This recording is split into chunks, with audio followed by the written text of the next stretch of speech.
సందీప్ గారు on that note Teja గారి పెళ్లి కూడా తొందరలోనే అని చెప్పి ఒక న్యూస్. సో ఆ జ్యువెలరీ డిజైనింగ్ మీరేనా?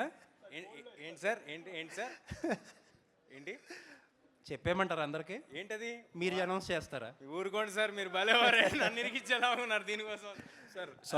సారీ సార్, మీకు కూడా తెలీదు సార్. ఓపెనింగ్కి వచ్చారు సార్ విజయవాడకి. చాలా మంది అక్కడ కలిసారా అమ్మాయిని?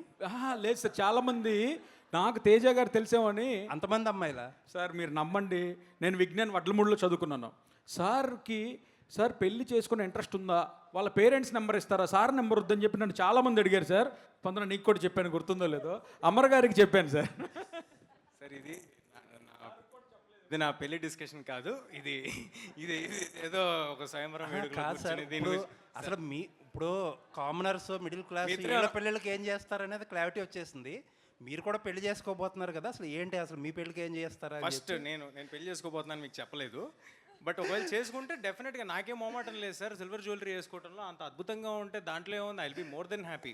అది పోస్ట్ కూడా చేస్తాను నేను. కాదు సార్, అంటే మనం ఎవరికి ఆడంబరాలకో దానికో కాదు సార్, మన కంఫర్ట్ ఏంటి, మన పాకెట్ ఏంటి, మనం ఎంతవరకు కంఫర్టబుల్గా ఉండి ఎంత హ్యాపీగా వేసుకుంటున్నాం అనేది ఇంపార్టెంట్.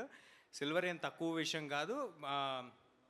ఫర్ ఎగ్జాంపుల్ నాకు సిల్వర్ ఏం తక్కువ విషయం కాదు సార్. అంటే మన మన మన పాకెట్ని బర్న్ చేసేసుకుని మన దీన్ని ఎక్కువ దాని మీద బాధపడిపోయి మదన పడిపోవాల్సిన అవసరం లేదు. ఆభరణాలు అండ్ జ్యువెలరీ మనం హ్యాపీగా సిల్వర్ జ్యువెలరీలో కూడా వేసుకోవచ్చు, దాంట్లో మొహమాట పడాల్సిన విషయం ఏం లేదు సార్. ఓకే తేజ గారు, యాజ్ ఏ హీరోగా ఒక అమ్మాయికి ప్రపోజ్ చేయాలంటే ఒక ఆర్నమెంట్ బెటరా లేకపోతే ఫ్లవర్ బెటరా? ఏదండి, ఒక ఆర్నమెంట్ బెటరా లేకపోతే ఫ్లవర్ బెటరా ఒక అమ్మాయికి ప్రపోజ్ చేయడానికి? ఒకవేళ నాకెవరైనా ఇస్తున్నారు అనుకోండి, నాకు డెఫినెట్గా ఒక సిల్వర్ ఆర్నమెంట్ ఇస్తే ఐ వుడ్ బి హ్యాపీ. ఎందుకంటే అది చాలా కాలం ఉంటుంది, దానికి ఒక వాల్యూ ఉంటుంది. సరే, మీరు ప్రపోజ్ చేస్తే ఏమి ఇస్తారు? అది అవతల వాళ్ళ మీద డిపెండ్ అయి ఉంటుందండి.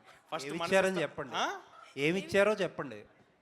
ఇంకేమైనా ప్లాన్ చేశారా అది కూడా చెప్పండి.